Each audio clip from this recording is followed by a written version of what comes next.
Mga kaibigan, no? Mayroong ginagawang bagong company dito. Nung nakaraan lang, wala to eh. Ang bilis naman nila magtayo. Siguro mga 1 linggo lang ginawa yan, mga kaibigan.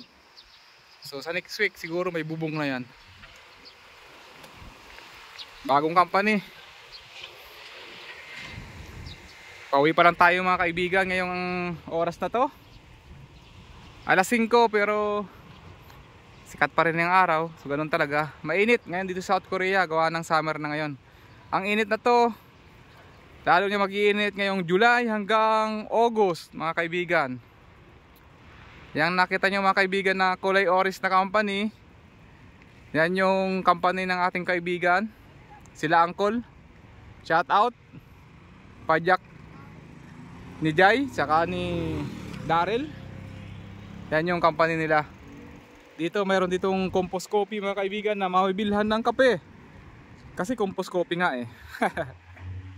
So ayan, doon din, dalawa sila magkatabi. Yung mga kaibigan yung mga company dito. Kung sa EPSA Rosario Cavite mga kaibigan, maraming company. Dito rin, maraming company. Kabilaan yan, no? Lahat yan, puro company.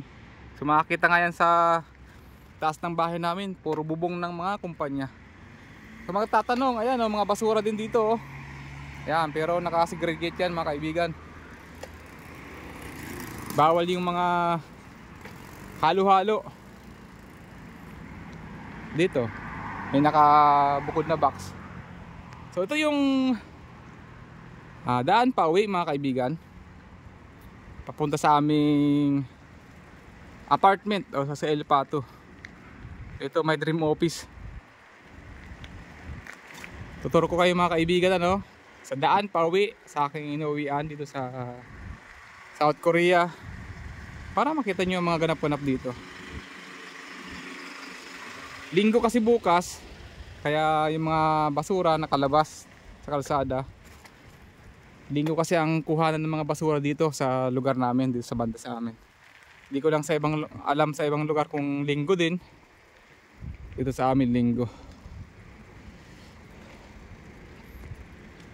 Marami pa rin dito mga company oh. Dito na pala ako tatawid. Yan, puro pare company yan. May red light pero hindi naman gumagana yan. Hindi naman active.